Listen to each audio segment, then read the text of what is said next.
Alrighty, let's praise the Lord Almighty. Verse 1. Now it came about when Solomon had finished building the house of the Lord and the king's house, and all that Solomon desired to do, that the Lord appeared to Solomon a second time, as he had appeared to him at Gibeon. The Lord said to him, I have heard your prayer and your supplication, which you have made before me. I have consecrated this house which you have built by putting my name there forever, and my eyes and my heart will be there perpetually. Okay. The point God was making here is that Jerusalem will have his attention and presence throughout the history of the earth, and more importantly, into the heavenly Jerusalem, which will be during the new heaven and new earth in the eternal kingdom. Even after the destruction of the temple by the Babylonians, less than 400 years from the days of Solomon, God would continue to keep his focus upon Israel and this region. As for you, if you will walk before me as your father David walked, in integrity of heart and uprightness, doing according to all that I have commanded you, and will keep my statutes and my ordinances, then I will establish the throne of your kingdom over Israel forever, just as I promised to your father David, saying, You shall not lack a man on the throne of Israel. But if you or your sons indeed turn away from following me, and do not keep my commandments and my statutes which I have set before you, and go and serve other gods and worship them,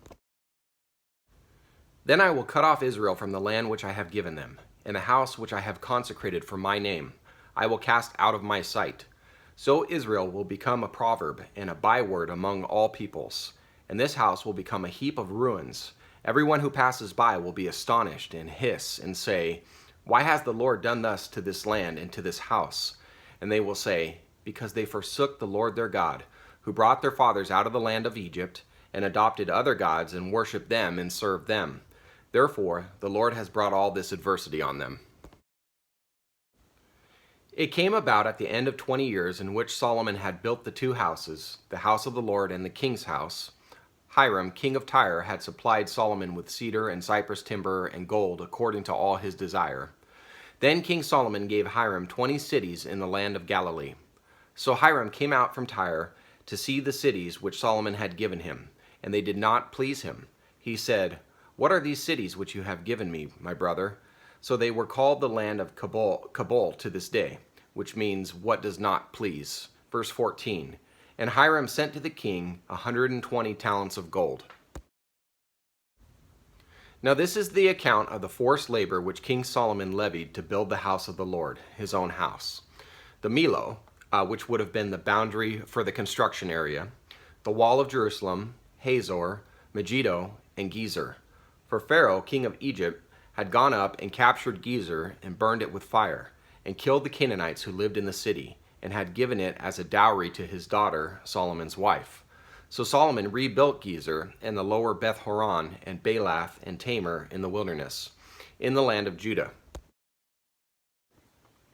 And all the storage cities which Solomon had, even the cities for his chariots and the cities for his horsemen, and all that it pleased Solomon to build in Jerusalem, in Lebanon, and in all the land under his rule.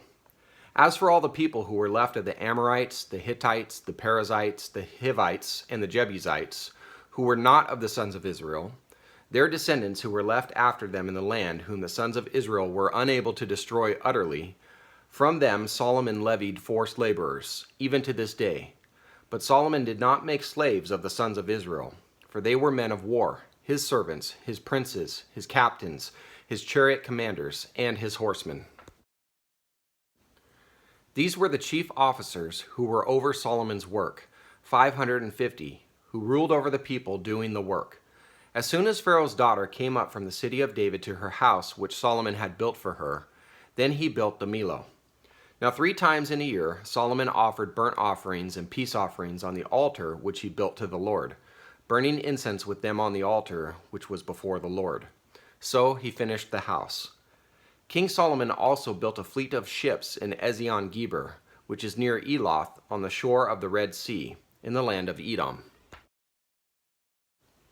And Hiram sent his servants with the fleet, sailors who knew the sea, along with the servants of Solomon. They went to Ophir and took 420 talents of gold from there, and brought it to King Solomon. The word of the Lord, praise be to God. Lord willing, I'll be back tomorrow. Hope you will too. Thanks for being here. Have a great day.